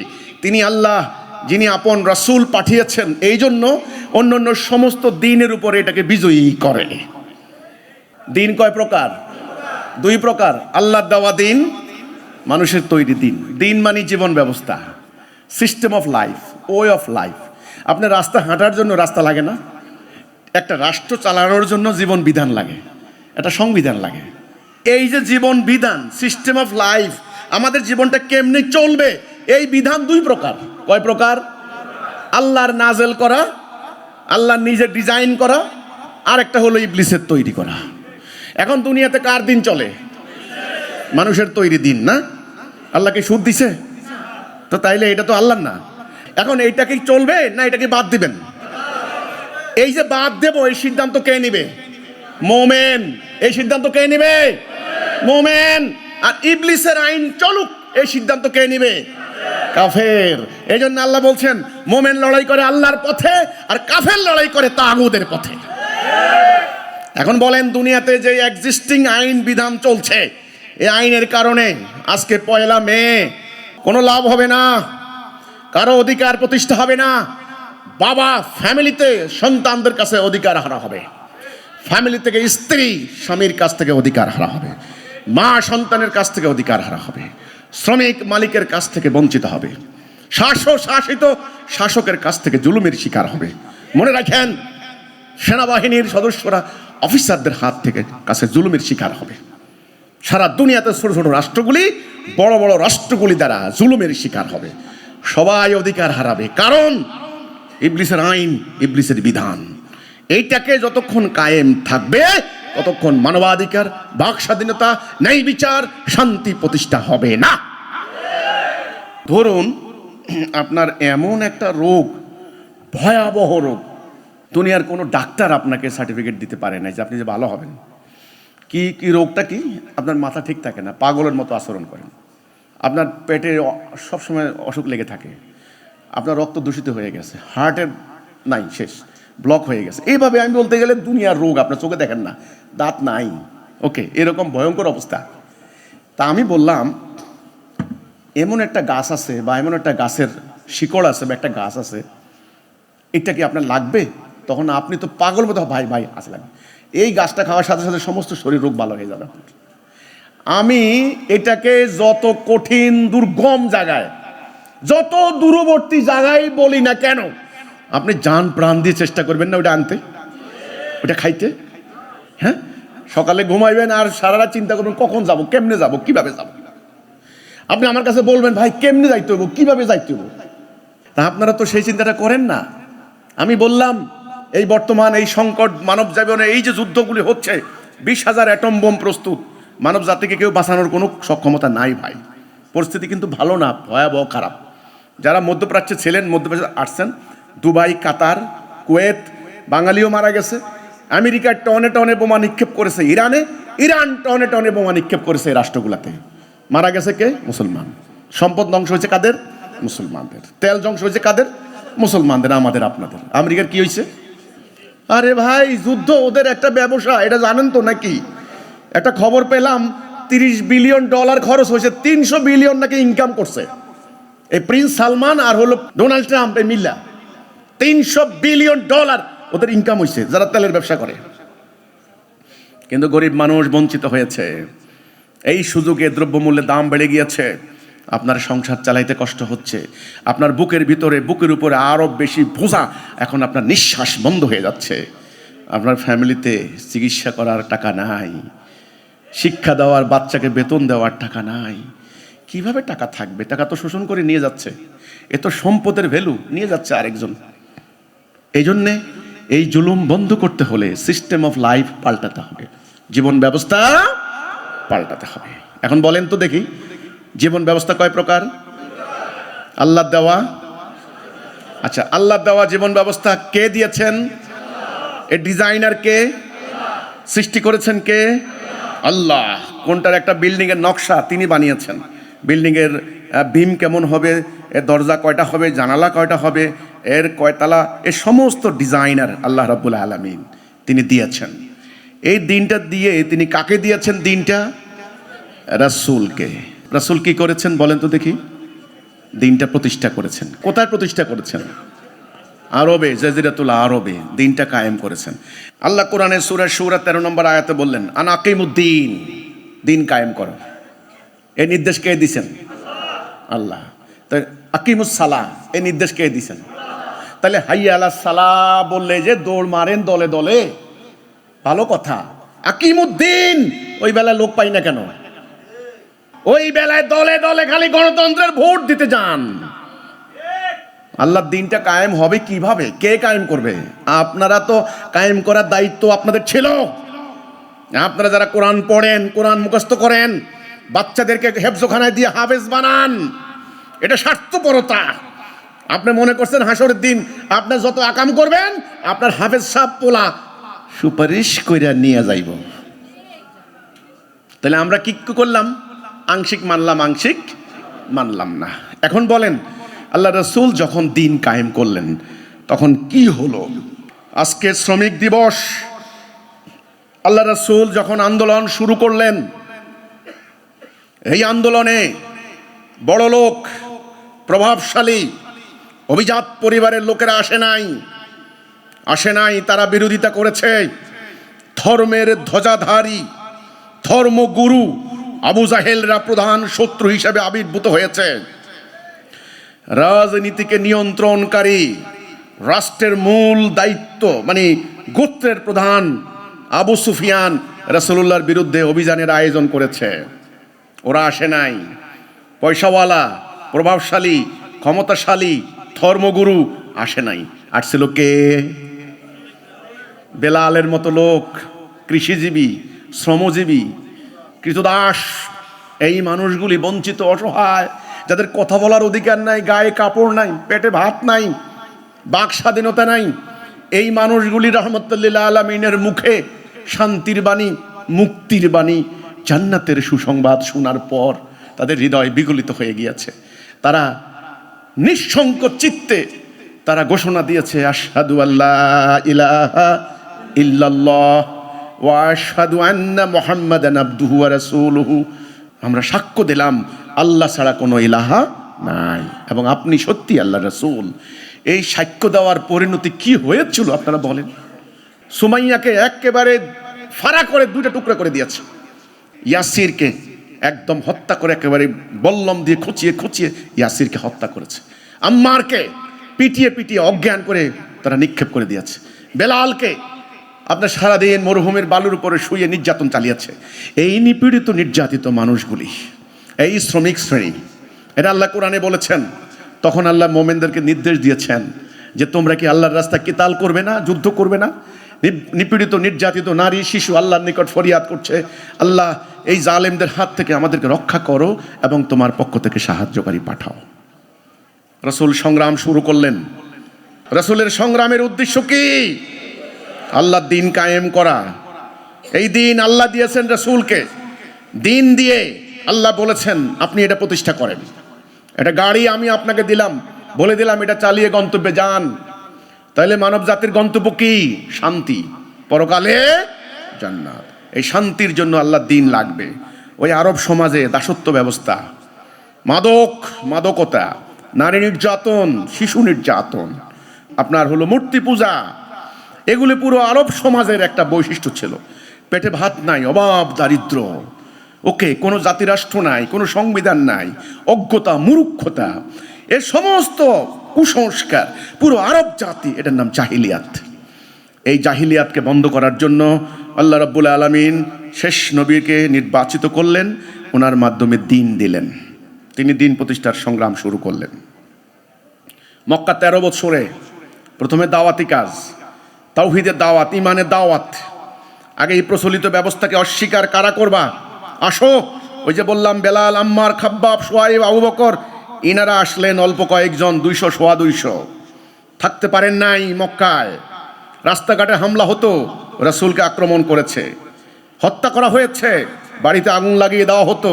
আজকে আমাদের বেলায় যেটা হচ্ছে, ওনারা মক্কায় থাকতে পারেন নাই, কিন্তু আল্লাহর জন্য, ইমানের জন্য, দ্বীনের জন্য, রাসূলের নেতৃত্বে, আল্লাহকে ভালোবেসে ওরা ওই ধর্ম ব্যবসায়ীদের কাছে সারেন্ডার করেন নাই। তারা মাতৃভূমি থেকে ইমানকে প্রাধান্য দিয়েছেন, দুনিয়ার সম্পদ থেকে পরকালকে প্রাধান্য দিয়েছেন, তাদের তাবেদারি করার থেকে আল্লাহর দাসত্ব করাকে প্রাধান্য দিয়েছেন। ফলে কপটদক্ষিণ কিচ্ছু নাই। একজনের কথা জানি, হাদিসে আসছে, বহুজন, উনি যখন রাসূলের সঙ্গে মদিনায় চলে আসবেন, খবর পেল বাবা মা সমস্ত কিছু কেড়ে নেওয়া হলো, ওনাকে উলঙ্গ করে দেওয়া হলো, বলে যা, আমাদের কিছু নিয়ে যেতে পারবি না। তখন তিনি প্রার্থনা করছেন, দেখো তোমরা তো আমার সব নিয়ে গেলে, জায়গা সম্পত্তি, কাপড় চোপড় কিচ্ছু রাখলে না, অন্তত এক টুকরা কিছু নেকড়া বা তেনা কিছু একটা দাও, উলঙ্গ হয়ে আমি রাসূলুল্লাহর সামনে যেতে পারবো না। তখন একটা নেকড়া দেওয়া হলো, তার মুখের উপর ছুঁড়ে ফেলে, যা এটা নিয়ে যা। তিনি লজ্জাস্থান ঢেকে কোন রকম রাসূলুল্লাহর সামনে গেলেন। এক পরিবার রাসূলুল্লাহর সান্নিধ্যে চলে যাবেন, মদিনায়, মক্কায় থাকতে পারবেন না অত্যাচারে। পাশ দিয়ে গোত্রের দিকে যাওয়ার সময় ওই গোত্রের যেই ছেলের মানে বউ, ছেলে চলে গেছে আগেই, বলছে বাচ্চা, তখন মায়ের কোলে ছিল বাচ্চা, এই বাচ্চা নিয়ে যেতে পারবে না, আমাদের বাচ্চা, তুমি মুহাম্মদের কাছে যাও সাল্লাল্লাহু আলাইহি ওয়াসাল্লাম, ও ভণ্ড হয়ে গেছে, তুমি ভণ্ড হও, আমাদের বাচ্চা নিতে পারবে না। কাড়াকাড়ি করতে গিয়ে বাচ্চার হাত দুটা ভেঙে ফেলেছে। এটা কিন্তু সাধারণ ঘটনা ছিল। রাসূলুল্লাহ এদেরকে নিয়ে চলে আসলেন মদিনায়। কোথায় আসলেন? মদিনায় এসে কি মাদ্রাসা বসাইছেন, খানকা বসাইছেন, মুরিদ বানানো শুরু করছেন, হেফজখানা দিছেন, কি করছেন? মদিনায় এসে তিনি যুদ্ধের সিদ্ধান্ত নিলেন। আল্লাহ হুকুম দিলেন, যুদ্ধ করো তাদের বিরুদ্ধে যারা তোমাদেরকে বাড়িঘর থেকে বের করেছে। এটা ইসলাম, ইসলামের যুদ্ধনীতি শুরু। যারা আজকে আমাদেরকে বাড়ি ঘরে বের করার জন্য হুমকি দিচ্ছ, পাল্টা আঘাতের জন্য তৈয়ার থাকো। আমি আল্লাহর হুকুমের আনুগত্য করতে দাঁড়িয়েছি। আমি তোমাদের কারো কাছ থেকে কোনো শিক্ষা নেই নাই। আমার শিক্ষাগুরু আমার ইমামুজ্জামান, যিনি ব্রিটিশ বিরোধী আন্দোলনে, তিনি বাংলার সিফা সালার ছিলেন। ওনাকে বলা হতো সালারে খাস হিন্দ, খাকসার আন্দোলনের। তিনি বাঘের চোখে চোখ রেখে নিজে গুলি করে বাঘ হত্যা করেছেন, রয়্যাল বেঙ্গল টাইগার। 17 বছরে তিনি কুমির শিকার করেছেন। ওনার ফ্যামিলিতে এমন এমন বন্দুক দেখেনও নাই জীবনে। 71-এ যুদ্ধের কাদেরিয়া বাহিনীর জিজ্ঞাসা করো, পন্নী পরিবারের বন্দুক কেমন নিছ তোমরা যুদ্ধের জন্য? এই মুক্তিযোদ্ধা টাঙ্গাইলের বিএনপির প্রতিষ্ঠাতা সভাপতি হামিদুল হক মোহন ভাই কিছুদিন আগে তিনি নিজে স্বীকার করেছেন পন্নী পরিবার থেকে কিভাবে অস্ত্র তারা নিয়ে যুদ্ধ করেছেন পাকিস্তানি সেনাবাহিনীর বিরুদ্ধে। তাহলে আমার শিক্ষাগুরু এমন একজন সৈনিক, সেনাপতি। কাজে আমাকে যারা আক্রমণ করবা, উত্তরায় বসে বসে বলবা বাংলাদেশে হিজবুত তাওহীদ চলবে না, এদেরকে বের করে দেবা। দাও, বের করে দাও। পাল্টা আঘাত সইবার ক্ষমতা আছে তো? আমি কিন্তু সাধু সন্ন্যাসী বৈরাগী না। আমার বাড়ি হামলা হয়েছে মিয়া 4 বার। আমার বাড়ির সব লুটপাট করে চোখের সামনে। গবাদি পশু লুট করেছে, আমার ক্ষেতের ধান কেটে নিয়ে গেছে, আমার সদস্যদেরকে জবাই করেছে, আমার বৃদ্ধ পিতা মাতাকে জেলে নিক্ষেপ করেছে। তোমরা আমাকে কিসের হুমকি দিচ্ছ? কাকে হুমকি দিচ্ছ? কাকে হুমকি দিচ্ছ? তোমরা জনগণের দান ভিক্ষার উপর তোমার সংসার চলে, আর আমার বৃদ্ধ পিতা 80 বছর বয়স, এখন পর্যন্ত 10 ঘন্টা কাজ করে। আমরা পরিশ্রম করে আমাদের সংসার চলে। কাজেই আমাকে হুমকি দিও না।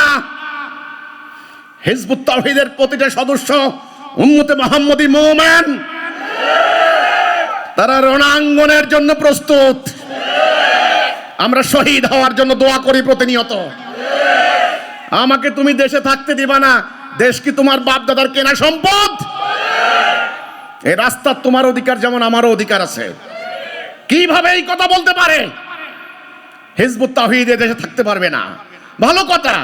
মক্কার কাফেররাও বলেছিল, আবু জাহেলরা বলেছিল মুহাম্মদ রাসূলুল্লাহকে অত্যাচার করে জুলুম করে মদিনায় পাঠিয়ে দেওয়া হয়েছিল, কিন্তু পাল্টা আক্রমণ সহ্য করতে পারে নাই। আল্লাহ হুকুম দিলেন, যুদ্ধ করো তাদের বিরুদ্ধে যারা তোমাদেরকে বের করে দিয়েছে। শুরু হলো অভিযান। বদরের আগে 7টা অভিযান হয়ে গেল। তারপরে বদর দিয়ে শুরু হলো আনুষ্ঠানিক যুদ্ধ। একটার পর একটা 160টা যুদ্ধ করলেন রাসূল মাত্র 9 বছরে, 9.5 বছরে। প্রতি 33 দিনে একটা যুদ্ধ হয়। যারা সেনাবাহিনীর লোক আছেন তারা জানেন, গোয়েন্দা তথ্য সংগ্রহ করা, অস্ত্র ঠিক করা, অস্ত্র পরীক্ষা করা, সৈন্য সমাবেশ করা, বিন্যস্ত করা, সৈন্যের জন্য রসদ সরবরাহ করা, প্রশিক্ষণ দেওয়া, কতখানি পেরেশানির ব্যাপার। যারা যুদ্ধ জানেন না, বসে বসে খালি পেট মোটা করেন, ওদেরকে বোঝানো যাবে না এগুলি। তাহলে রাসূলুল্লাহ কি বানিয়েছেন? যোদ্ধা বানিয়েছেন। কি বানিয়েছেন? যোদ্ধা বানিয়েছেন। রাসূলুল্লাহ যুদ্ধের উদ্দেশ্য কি ছিল? আল্লাহর দ্বীন কায়েম করা। এই যে আজকে মে দিবস পালন করা হচ্ছে, শ্রমিকদের আইন, শ্রমিকদের কোনো আইন করে শ্রমিকদের অধিকার হবে না। কোনো মালিক কোনো শ্রমিকের অধিকার দেবে না। আমি লিখে দেবে না। কারণ যারা ঘি খাইতে খাইতে অভ্যস্ত, আপনার চামড়া বেচ্চা তারা ঘি খাবে। তাদের জীবন দ্বারা হয়ে গেছে ভোগ বিলাস। তারা বিয়ে করবে, বাজার করবে সিঙ্গাপুর। বাংলাদেশের বাজারে তাদের বিয়ে হবে না। বাংলাদেশের কোনো হল রুমে বিয়ে সাজাবে না। ইন্দোনেশিয়ার বালি দ্বীপে বিয়ের আয়োজন করবে, বর কনেকে পাঠাই দিবে অস্ট্রেলিয়ায়, সেখানে হানিমুন করতে আসো, আর তুমি হাজার হাজার শ্রমিক, তুমি বেতনের জন্য রাস্তা অবরোধ করবা, পুলিশের গুলি খাইয়া মরবা। ঈদের আগের দিন তোমার কোনো বেতন নাই, তোমার বয়স 35-এর বেশি 40-এর বেশি হবে না, কারণ তোমার পর্যাপ্ত খানা নাই, পুষ্টি নাই। সিদ্ধ ভাত কয়েকটা আর কয়টা সিদ্ধ আলু নিয়ে হাজার হাজার গার্মেন্টস কর্মী গার্মেন্টসে ঢুকছ, আর তারা প্রয়োজনের অতিরিক্ত প্রোটিন, শরীর হবে উহুদের পাহাড়ের মতো, ওদেরকে ঠান্ডা লাগলে সিঙ্গাপুর মাউন্ট এলিজাবেথ। কাজেই এই শ্রমিকদের অধিকার প্রতিষ্ঠার জন্য বিদ্যমান চলমান মানুষের তৈরি বিধানকে উৎখাত করতেই হবে, তা না হলে কোন শ্রমিক অধিকার পাবে না। আমি প্রমাণ দিচ্ছি, নবী করিম সাল্লাল্লাহু আলাইহি সাল্লাম মক্কা অভিযান করলেন, মক্কার অহংকারী কুরাইশরা ইন্দুরের মতো পালানোর কোনো জায়গা নাই, আর রাসূল পুরো মক্কা ঘেরাও দিলেন, 10,000 সৈন্য মক্কায় ঢুকলেন বানের ঢলের মতো। তখন রাসূল প্রশ্ন করলেন ওই জালেমদেরকে, যারা সাহাবীদেরকে নিপীড়ন করেছে, এই আজকে তোমরা আমার কাছে কি আশা করো? এই নির্লজ্জগুলি কি বলে জানেন? তুমি তো আমাদের ভাই মোহাম্মদ, তুমি তো আমাদের ভাই। তো 13 বছর মনে ছিল না এটা? তুমি তো দয়ালু, তুমি তো ক্ষমাশীল, তুমি তো ধর্ম অবতার। ওই যে মহাভারত যারা দেখছেন, হ্যাঁ, একটু সংকট হইলেই যুধিষ্ঠিরের মনে করাই দেয়, এই তুমি তো ধর্ম, তুমি কিন্তু অধর্ম করতে পারো না, আর আমি হারা জীবন অধর্ম করবো, কোনো অসুবিধা নেই। ঠিক এরকম রাসূলকে বলছেন যে তুমি তো আমাদের ভাই। তো ঠিক আছে, রাসূল বলছেন ঠিক আছে, ওকে, আমার ভাই যখনই বলছো তো তোমাদেরকে মাফ করে দিলাম, যাও। এইবার রাসূল কি করলেন? বেলালকে নিলেন। বেলাল হচ্ছেন নিপীড়িত জনতার প্রতীক, বঞ্চিত জনতার প্রতীক। আজকে যে শ্রমিক দিবস, এই শ্রমিক শ্রেণীর মানুষের প্রতীক কৃতদাস বেলাল। তিনি বেলালকে ডাকলেন। আজ রাসূলের সামনে কথা বলার কেউ নাই, আজকে রাসূল মক্কার অধিপতি, রাসূলের আঙ্গুলের ইশারায় শত মস্তক বালুর মধ্যে গড়াগড়ি খায়, এমন একটি ক্ষমতা রাসূলের। কিন্তু রাসূলের প্রত্যেকটি সিদ্ধান্ত কি বিজ্ঞচিত, কি মানবিক। সারা জীবনের শত্রু বললেন আবু সুফিয়ানের ঘরে যারা আশ্রয় নিবে তারা নিরাপদ। রাসূল কি করলেন? বেলালকে ডাকলেন, বললেন বেলাল এদিকে আসো। লাব্বাইক ইয়া রাসূলুল্লাহ। অর্ধ উলঙ্গ বেলাল। ঐতিহাসিকরা বলছেন বেলালের উপরের অংশে কোনো কাপড় ছিল না। কৃতদাস বেলাল বলছেন কাবার উপরে উঠো। দেখেন কাবা কি সাংঘাতিক কথা, মানুষের সেন্টিমেন্ট আছে না ধর্মীয়। রাসূল তো আক্কা করলেন না, রাসূল বললেন কাবার উপরে উঠো বেলাল, আজান দাও। রাসূল বেলালকে কেন ডাকলেন? রাসূল তো আলীকে ডাকতে পারতেন, কারণ কুরাইশ, আলী কুরাইশি অভিজাত বংশের। রাসূল তো ধর্মীয় সেন্টিমেন্ট বুঝতে পারেন, তাহলে বেলালকে ডাকলেন কেন? বললেন আজান দাও। আর কাবার উপরে উঠালেন কেন? আশেপাশে পাহাড় ছিল, কয়েকটা পাথর জমা করলে তো হইতো। কাবার উপরে উঠালেন কেন? বিরাট ঘটনা, কিন্তু একটা ঐতিহাসিক ঘটনা। রাসূল প্রমাণ দিলেন ইসলামের উদ্দেশ্য, মুহাম্মদের রাসূলুল্লাহর উদ্দেশ্য, সংগ্রামের উদ্দেশ্য, কোরআনের উদ্দেশ্য হচ্ছে মানবতার মুক্তি, মানুষের মুক্তি। রাসূল বলেছেন হাদিস, মুমিনের সম্মান কাবার ঊর্ধ্বে। একদিন রাসূল কাবাকে চত্বর দিয়ে হাঁটছেন, তওয়াফ করছেন, বলছেন কাবা তোমার খুশবু আল্লাহর কাছে কত প্রিয়, আমার কাছে প্রিয়। কাবা তোমার সম্মান কত ঊর্ধ্বে, তোমার থেকে মুমিনের সম্মান অনেক ঊর্ধ্বে। এই মোমেন বেলাল, কৃতদাস বেলাল, শ্রমিক শ্রেণীর মানুষ, কৃষিজীবী মানুষ, বঞ্চিত অসহায় মানুষ। আজ আমি তোমাদেরকে বলতে চাই, তোমাদের সম্মান এই মানুষের আইনের তাবেদার এই জালেমরা কোনোদিন ফিরিয়ে দেবে না।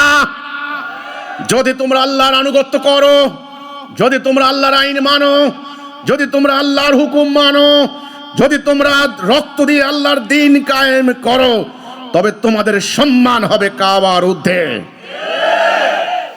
এই সম্মান কে দিয়েছেন? আল্লাহ। রাসূলের মাধ্যমে, রাসূল থেকে শিক্ষা দিয়ে নিয়েছেন ওনার সাহাবীরা। হযরত ওমর যখন খলিফা, অর্ধ দুনিয়া রাসূল জীবিত থাকতে মক্কা মানে আরব, রাসূল চলে যাওয়ার পরে আবু বকরের 2 বছর রোমান পারস্য সাম্রাজ্য অলরেডি ডিফিটেড, মুসলমানদের পায়ের নিচে।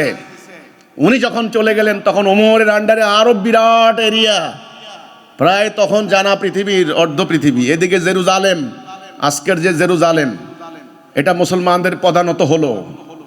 জেরুজালেমের বিশপ, প্রধান ধর্মগুরু বললেন যে স্বয়ং খলিফাকে আসতে হবে, আমরা না হলে চাবি দেব না, আমরা সারেন্ডারে সাইন করব না।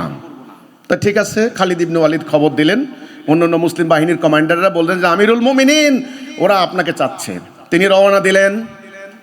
ইতিহাস শুনেন, সঙ্গে মাত্র একজন, আপনারা নাম দিয়েছেন দাস, দাস না, ওনার সেবক, ওনার অ্যাসিস্ট্যান্ট। এই যে শ্রমিক শ্রেণীর মানুষ যারা আছো, শুনে রাখো, ইসলাম তোমাদেরকে মর্যাদা দিবে, আর কেউ দিবে না। হযরত ওমর অনেক লম্বা পথ, মরুভূমির পথ, উটের পিঠে তিনি বসে আছেন। ওই শ্রমিক উটের রশি ধরে টেনে নিয়ে যাচ্ছেন। অর্ধেক পথ যাওয়ার পর বলে থামো, দাঁড়াও। তিনি কি ব্যাপার? উনি মনে করলেন অন্য কোনো কাজে দাঁড়াইছে। বলছে তুমি উঠো। বলছে আমিরুল মুমিনিন আপনি কি বলছেন? যে হ্যাঁ উঠো, উঠো, আমি টানবো। এটা তোমরা কেউ পারবা না, কোনো শাসক পারবে না, কোনো শাসক পারবে না, কোনো বডিগার্ড নাই, কোনো স্পেশাল ফোর্স নাই, কোনো কমান্ডো বাহিনী নাই, কিচ্ছু নাই, কিচ্ছু নাই। যার আর্মিরা রোমান সম্রাটের বিশাল বাহিনীকে একেবারে তুলার মতো উড়াই দিছে, সেই আমিরুল মুমিনিন। ইতিহাসের পাতা উল্টে গেল। তিনি ওই কৃতদাসকে, ওই শ্রমিকরে উটের পিঠে বসাইয়া তিনি রওনা দিলেন। এদিকে লোকেরা অপেক্ষা করছে, চেয়ে আছে, আমিরুল মুমিনিন আসতেছেন, ওনাকে অভিনন্দন জানানো হবে, অভিবাদন জানানো হবে। লোকেরা ভুলক্রমে গিয়ে উটের পিঠে বসে থাকা কৃতদাসকে অভিনন্দন জানানো হলো। ইসলাম, এই পরশ পাথর আমরা হারিয়েছি। আল্লাহ রসুল, ওনার দাস ছিলেন হযরত জায়েদ, হযরত জায়েদকে তিনি স্বাধীন ঘোষণা করলেন, নিজের পুত্র বলে ঘোষণা করলেন। শুধু তাই নয়, মুসলিম বাহিনীর সেনাপতি বানালেন, সেনাবাহিনীর প্রধান বানালেন। মুতার যুদ্ধে তিনি শহীদ হলেন। উনার সন্তান উসামা ইবনে জায়েদকে তিনি ইন্তেকালের 4 দিন আগে 30,000 সৈন্যের কমান্ডার বানিয়ে আল্লাহর কাছে চলে গেলেন। এখন বলেন তো, বঞ্চিত, অসহায়, নিপীড়িত কৃষক, শ্রমিক, জনতার অধিকার ফিরিয়ে দিতে পারে কে? ইসলাম। কে পারে? ইসলাম। সেই ইসলাম কি আজকে আছে? মাদ্রাসায় আছে, মসজিদে আছে, খানকায় আছে? নাই। এই কথাটাই ইমামুজ্জামান বলেছেন, এই ইসলাম ইসলাম নয়। আল্লাহ রাসূলের প্রকৃত ইসলাম হারিয়ে গেছে, হারিয়ে গেছে। রাসূল একদিন হযরত সালমান ফার্সিকে ডেকে বললেন, আমার ভাই, এরা একদিন দ্বীনকে আনবে, যখন সুরাইয়া তারকায় দ্বীন হারিয়ে যাবে। এই তারকা আমার ইদানিং বিজ্ঞানীরা বলে শুক্র গ্রহ, তৎকালীন আরব সমাজে জানাশোনা। এখন বুঝেন, দ্বীন হারিয়ে যাবে। হিন্দের পূর্বের একটি সবুজ শ্যামল একটি জমি থেকে আবার দ্বীনের উত্থান ঘটবে। রাসূলের হাদিস ভাই, আমরা বলি না, রাসূল বলছেন আমার উম্মার আয়ু হবে 60-70 বছর। এটা ব্যক্তিগত আয়ু না, এটা উম্মার আয়ু। উম্মাকে তিনি যেই উদ্দেশ্যে তৈরি করেছেন, সেই উদ্দেশ্য উম্মা বজায় রাখবে 60-70-80 বছর, এর বেশি না। আপনারা যারা ইমামরা আছেন, আলেমরা জানেন, আপনারা খুতবাতেও বলেন খায়রুল কুরনি সুম্মাল্লাযীনা ইয়ালুনাহুম সুম্মাল্লাযীনা ইয়ালুনাহুম, আমার যুগ সেরা যুগ, এরপরে তারপরে, এরপরে আর কিছুই নাই। আমিও তোমাদের না, তোমরাও আমার না। হাদিসের কথা বলছি আমি। এবং একটু আগে শুরুতে যে হাদিসটা বললাম, ইসলাম শুধু নাম থাকবে। কি থাকবে? নাম থাকবে। আজকে নাম আছে না? কোরআন শুধু কি থাকবে? অক্ষর থাকবে। কোরআন তো গায়েব করতে পারবে না। মসজিদগুলি হবে লোকারণ্য, কি থাকবে না? হেদায়েত থাকবে না। আসমানের নিচে নিকৃষ্ট হবে কারা? আলেম সমাজ। আমার কথা না। আজকে এই উম্মাহ, এক আল্লাহ, এক রাসূল, এক কিতাব, এক কাবা। আজকে উম্মাহ হাজার হাজার তরিকায় ফেরকায় বিভক্ত। এখন এই উম্মাকে ঐক্যবদ্ধ করে আল্লাহর দ্বীন কায়েম করার জন্য দাঁড়িয়েছে হিজবুত তাওহীদ। তাহলে দ্বীন কায়েম করবেন? দ্বীন কায়েম করলে কি লাভ হবে বলেন? মানুষে মানুষে অশান্তি, অবিচার, জুলুম, অন্যায়, রক্তপাত বন্ধ হবে। এক নাম্বার কি বলেছিলাম? ঈমান আনা। ঈমান আনার পরে দ্বিতীয় কাজ কি বলেছিলাম? দ্বীন কায়েম করা। রাসূল যাদেরকে ঈমান আনছেন তাদেরকে নিয়ে রাসূল কি করেছেন? দ্বীন কায়েম করেছেন। এইবার 3 নাম্বার, দ্বীন কায়েম করবেন কিভাবে? আপনি লক্ষ্যে যাওয়ার জন্য প্রসেস লাগবে না? এখন বলেন, দ্বীন দিলেন আল্লাহ, প্রতিষ্ঠার নির্দেশ দিলেন কে? আল্লাহ। এখন কোন প্রক্রিয়ায় কায়েম হবে? আল্লাহ দিবেন না রাসূলকে? সেটাও আল্লাহ দিয়েছেন। সেটা হচ্ছে জিহাদ এবং কিতাল। এই জন্য পবিত্র কোরআনে সবচাইতে বেশি আলোচনা হয়েছে জিহাদ সম্পর্কে। আগে ঈমান, তারপরে জিহাদ। মুমিনের সংজ্ঞার মধ্যে 2টি পার্ট, আল্লাহ রাসূলের প্রতি ঈমান, জানমাল দিয়ে জিহাদ। জিহাদ মানে কি? আপ্রাণ চেষ্টা, জান দিবেন, মাল দিবেন, আর জান মাল দিয়ে চেষ্টা করবেন কি জন্য? দ্বীন কায়েম করার জন্য। জিহাদের চূড়ান্ত রূপ হচ্ছে কিতাল। নবী করিম সাল্লাল্লাহু আলাইহি সাল্লামের সাহাবীরা শুরু করছেন জিহাদ, তারপরে কিতাল, যুদ্ধ। এখন জিহাদের কথা শুনলে কি আপনাদের ভয় লাগে? ওরে বাপরে, এতক্ষণ তো ভালো কথাই শুনলাম, ঈমান আনলে জান্নাত, আনন্দ, সুখ, এখন বলে মারামারি করতে হবে। এই এখনই তো সমস্যা সৃষ্টি হয়ে গেল। এখন তো আর মারামারি করা যাবে না, আমি পারবো না বাবা। এই জন্য কোরআনে আল্লাহ বলছেন, কুতিবা আলাইকুমুল কিতাল ওয়া হুয়া কুরহুল লাকুম। কিতাল তোমাদের জন্য ফরজ করে দিলাম, যদিও তোমরা অপছন্দ করো। হ্যাঁ, শর্টকাট জান্নাত। ওই যে হাদিস আবিষ্কার করছে, আত্মার বিরুদ্ধে জিহাদ বড় জিহাদ। আমাদের এলাকায় শিখাই দিছে, আরে মিয়া তুমি ইসলাম কায়েম করবা মিয়া, ওগুলো পরে, আগে নিজে ভালো হও, নিজে ভালো হও, পরে মানুষের কইও। এই যে একটা খাওয়াই দিছে নিজে ভালো হও, এবং সারা জীবন চেষ্টা করেও আপনি নিজে ভালো হইতে পারবেন না, দিনও কায়েম করতে পারবেন না। আসলে আপনি যতই চেষ্টা করেন ভালো হইতে পারবেন না, যতক্ষণ না সিস্টেম পরিবর্তন না করেন। এই যে কিতাল এবং জিহাদ, এটা ভালো করে বুঝতে হবে। জিহাদ মানে সর্বাত্মক চেষ্টা, কিতাল মানে যুদ্ধ। এই দুটা জিনিস ফরজ। আল্লাহ কোরআনে বলেছেন, তোমাদের জন্য কিতাল ফরজ করে দিলাম। সূরা তাওবার 111 নম্বর আয়াত আল্লাহ বলেছেন, তোমাদেরকে আমি জান্নাত দেব, জান মাল দিতে হবে আমাকে, জান মাল দিয়ে তোমরা যুদ্ধ করবা। ফায়াকতুলুনা ওয়া ইউকতালুন, মরবা মারবা। ওকে। এরপরে আল্লাহ বলেছেন সূরা নেসা, তোমরা কি আমার রাস্তায় যুদ্ধ করবে না? যুদ্ধ করবে না? নির্যাতিত নিপীড়িত নারী পুরুষ আল্লাহর নিকট ফরিয়াদ করছে, আল্লাহ এদের হাত থেকে আমাদেরকে রক্ষা করো, তোমার পক্ষ থেকে সাহায্যকারী পাঠাও। দেখেন, এরকমের আয়াত কিন্তু কোনোটা পাবেন না। এবার আসেন সূরা তাওবার 20, 21, 22, 23, 24 এগুলো পড়ে দেখেন।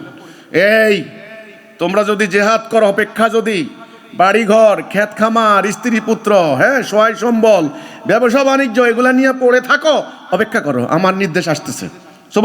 সূরা তাওবার 38-39 আল্লাহ বলছেন, ইনফিরু খিফাফান ওয়া সিকালান, বেরিয়ে পড়ো আল্লাহর রাস্তায়, যা কিছু আছে তোমার, যা কিছু আছে তোমার হাতে, হাতুড়ি, কাস্তে, কোদাল, যা আছে বেরিয়ে পড়ো।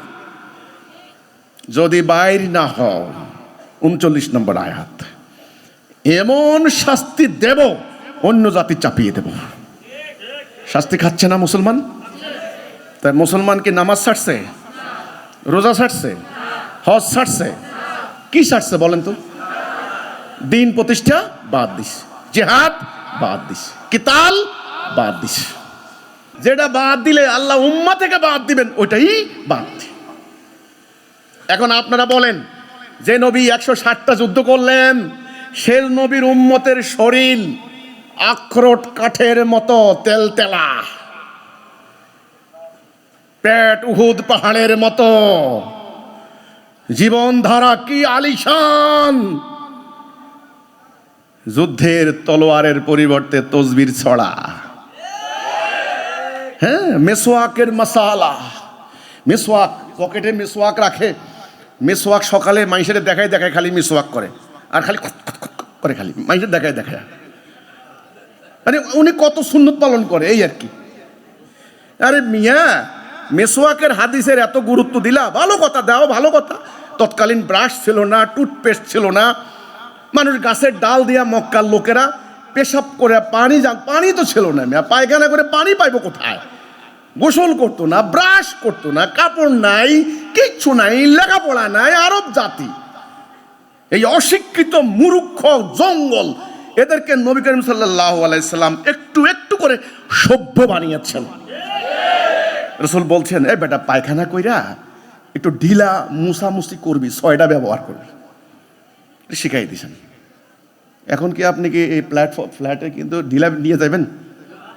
সাবান আছে, টিস্যু আছে, পানি আছে, কত আধুনিক যুগ না? আপনি এখনো ঢিলার মধ্যে পড়ে রয়েছেন, তো থাকেন পড়া। আমি মাদ্রাসার বিরুদ্ধে লাগি নাই। মাদ্রাসার মধ্যে তোমরা কুয়ার মাসালা, ভাই কুয়ার মাসালা কেন পড়াচ্ছ এখন? উটের মাসালা, কুয়ার মাসালা, সাতুর মাসালা, খেজুরের মাসালা, আর ওই যে বালাগাত মান্তেক, এই মাসালা, অজু গোসল কিভাবে। পোলা ফাইন্ডে এখন পড়াও পরমাণু কি জিনিস পড়াও, ঠিক আছে? মিসাইলের মাসালা পড়াও, ট্যাঙ্কের মাসালা পড়াও, জঙ্গি বিমানের মাসালা পড়াও, ঠিক আছে? ওইটা কোথায়? ওটা তো নাই। ওইটা কথা কইতে গেলে তো চাবা রাখবো না রে। তো করে না কইছি অজু গোসলের বাইরে কিছু করবি না। এই বেটা, জেহাদের আয়াত শুনলাম আলোচনা করছো মসজিদে, কোন হুজুরে কইছে রে এটা? না ভাই, আমি কই নাই, মুখে দিয়ে ফস করে আইসে গেছে জেহাদের কথা। আমরা কি কই এগুলা? এগুলা যারা কয় এগুলা জঙ্গিরা জেহাদের কথা কয়। ওই হিজবুত তৌহিদ কয়, হিজবুত তৌহিদ, আমরা এগুলা কই না, মুনাফেক। এই জন্য হিজবুত তৌহিদ কারো চাকরি করে না। এই জন্য সত্য কথা বলতে হলে স্বাধীন থাকতে হয়।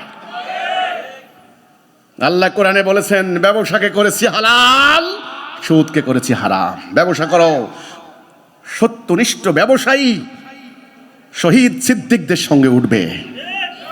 ব্যবসা করতে মন চায় না? অন্যের চাকরি করো কেন? চাকরি করো আর দিনের কথা বলতে পারবা না।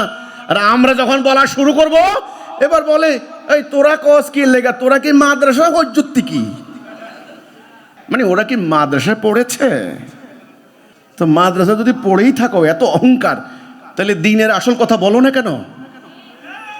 কেন আসল কথা বলো না? নবী 160টা যুদ্ধ করেছেন, আর আমার শরীর তেলতেলা, জীবনে কোনোদিন যুদ্ধের চিন্তাও করি নাই, লড়াইয়ের চিন্তাও করি নাই, জেহাদের কথাও বলি নাই। এটা কি উম্মতে মুহাম্মদী হবে? এবার আপনারা আসেন, দিন প্রতিষ্ঠা হবে কিভাবে? জেহাদ, জেহাদ। এবার আমার তৃতীয় প্রশ্ন আপনাদের প্রতি, কোনো কিছু ভয় না করে, জান মালের কোনো পরোয়া না করে, গোত্র সমাজ কারো ভয় না করে, এক আল্লাহকে ভয় করে, শুধু আল্লাহর জন্য, আল্লাহকে ভালোবেসে আল্লাহর দিন প্রতিষ্ঠার জন্য জিহাদ করবেন কে কে? এবার জেহাদের সিদ্ধান্ত নিলাম, এটার জন্য একটা কর্মসূচি লাগবে না? এই কর্মসূচি কি নিজেরা বানাবো? আল্লাহ দিয়েছেন। কে দিয়েছেন? দেখেন, আল ইয়াউমু আকমালতু লাকুম দীনাকুম, আজকে তোমাদের জন্য দিনকে আমি পূর্ণ করে দিলাম। কোথাও যাওয়া লাগবে না। অর্থনীতি কিভাবে চলবে, রাজনীতি কিভাবে চলবে, আদালত কিভাবে চলবে, কোর্ট কাছারি কিভাবে চলবে, আমদানি রপ্তানি কিভাবে চলবে, বাণিজ্য নীতি কিভাবে চলবে, সেনাবাহিনী কিভাবে চলবে, শিক্ষানীতি কিভাবে চলবে, ফ্যামিলি কিভাবে মেনটেন করবে, সমাজ কিভাবে মেনটেন করবে, সমগ্র বিধান আমি দিয়েছি। শুধু তাই নয়, এই বিধান কিভাবে কায়েম করতে হবে সেই রূপরেখা, সেই কর্মসূচি আমি দান করেছি। শুধু তাই নয়, সেই কর্মসূচি অনুসরণ করে আমার প্রিয় রাসূল, আমার প্রিয় হাবিব রাহমাতাল লিল আলামিন, রাউফুর রহিম, তিনি নিজে এটা কায়েম করে প্রমাণ দিলেন এইভাবে দিন কায়েম করতে হয়। তাইলে কর্মসূচি কে দিলেন? আল্লাহ। আলহামদুলিল্লাহ, আল্লাহর দেওয়া, আল্লাহর দিন কায়েমের কর্মসূচি আমাদের ইমামুজ্জামানকে আল্লাহ দান করেছেন। আলহামদুলিল্লাহ, আমাদের কর্মসূচি মানুষের বানানো কর্মসূচি নয়, এটা আল্লাহর দেওয়া কর্মসূচি।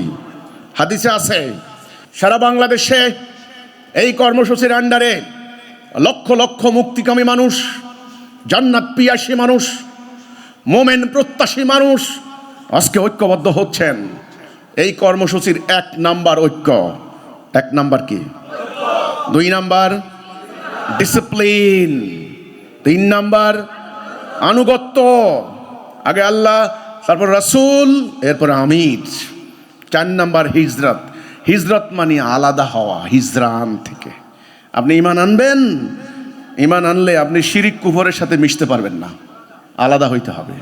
5 নাম্বার জানমাল দিয়ে জিহাদ। আগে 4টা সত্য, তারপরে জিহাদ। 1 ঐক্য। কোনোভাবে ঐক্য নষ্ট করতে পারবেন না আন্দোলনে। আল্লাহর জন্য আসতে হবে, শুধু আল্লাহর জন্য। কোনো লক্ষ্য থাকতে পারবে না। ওই পদ পদবি পাবেন, নো। টাকা পাবেন, নো। অন্য কোনো নিয়ত থাকলে আইসেন না। হিজবুত তৌহিদের মেয়ে আছে, পছন্দ হয়েছে, যোগ দিলে বিয়াকরণ যাইব, লাভ নাই। হিজবুত তৌহিদের ছেলে আছে, আপনি আইসেন, পছন্দ হয়েছে, নো, লাভ নাই। আমি কিন্তু বলে দিচ্ছি একটা একটা করে। 1, কোনো নারীর জন্য পুরুষের জন্য না। 2, কোনো সম্পত্তির জন্য না। 3, কোনো ক্ষমতার জন্য না। 4, দুনিয়াবি কোনো আশা আকাঙ্ক্ষার জন্য নয়। যদি আসেন, এই ঈমান হবে না, এটা হবে মুনাফিকি। থাকতে পারবেন না। এটা জাল আছে, আধ্যাত্মিক জাল। ছাকনি আছে, আধ্যাত্মিক ছাকনি। এমন ভাবে ধরা খাবেন, লাঞ্ছিত হয়ে বের হয়ে যেতে হবে। মুখলেস মোমেন সৃষ্টির শুরুতে ইবলিস বলেছিল, আল্লাহ তোমার অধিকাংশ বান্দাকে কিন্তু আমি নিয়ে যাব। আল্লাহ বলেছিলেন, আমার মুখলেস সিনসিয়ার অকপট আবেদ বান্দাদের উপর তোর কোনো কর্তৃত্ব থাকবে না। এদের সংখ্যা অল্প, বেশি না। এই জন্যে যাদের হৃদয়ে ঈমানের ঝংকার উঠেছে, যাদের কলবে ঈমানের আলোয় প্রজ্বলিত হয়েছে, যাদের বিবেক খুলেছে, যাদের দৃষ্টি উন্মুক্ত হয়েছে, যারা সত্য গ্রহণ করার জন্য ইতমিনান হয়েছেন, যারা জিহাদ করার জন্য সিদ্ধান্ত নিয়েছেন, যারা এই জমিনে আল্লাহকে বিজয়ী করার জন্য সিদ্ধান্ত নিয়েছেন, যারা জিহাদ করার জন্য নিয়ত করেছেন, যারা শহীদ হওয়ার জন্য নিয়ত করেছেন, আসেন আল্লাহর মনোনীত দল হিজবুত তাওহীদ আন্দোলন আল্লাহকে বিজয়ী করার জন্য 5 দফা কর্মসূচি। এই কর্মসূচিতে না আসা পর্যন্ত এই জমিনে আল্লাহ বিজয়ী হবেন না। ইবলিসের চ্যালেঞ্জে মানুষের অধিকার, মানবতা, মানবাধিকার প্রতিষ্ঠা হবে না। এই সেই কর্মসূচি। আল্লাহর রাসূল বললেন উম্মাকে, আন আমরুকুম বিখামসিন আল্লাহু আমারানি বিহিন্না। আল্লাহ আমাকে 5টি কাজের আদেশ দিচ্ছেন, আমি তোমাদেরকে দিয়ে যাচ্ছি। 1 নাম্বার, ঐক্যবদ্ধ হও। কিভাবে এই জাতি শিয়া সুন্নি শাফি হাম্বলি হানাফি, এই পীর ওই পীর, এই মৌলানা এই মৌলবী হাজারো ভাগে বিভক্ত হয়ে গেল। 1 নাম্বার ঐক্য। 2 নাম্বার ডিসিপ্লিন। 3 নাম্বার নেতা হবেন একজন, নেতার আনুগত্য করতে হবে। 4 নাম্বার হিজরত। 5 নাম্বার জিহাদ। যারা জিহাদ করবে না তারা মুনাফিক, যারা জিহাদ করবে না তারা মুমিন হতে পারবে না, যারা জিহাদ করবে না তারা রাসূলুল্লাহর প্রধান সুন্নাহকে অস্বীকারকারী। বুঝে শুনে আইসেন, সন্দেহ নিয়ে আইসেন না। পরিষ্কার বলে দিলাম, এটা জান্নাতের রাস্তা। এখানে সন্দেহবাদীদের জায়গা নাই। এখানে জান দেওয়ার রাস্তা, মাল দেওয়ার রাস্তা। সন্দেহ করে একটা টাকাও দিবেন না। সাবধান, সন্দেহ করে আইসেন না। 100% একদম শিওর হয়ে যান, এটাই সেই প্রকৃত ইসলাম। আল্লাহ রাসূলের সেই প্রকৃত ইসলাম নিয়ে দাঁড়িয়েছে হিজবুত তাওহীদ।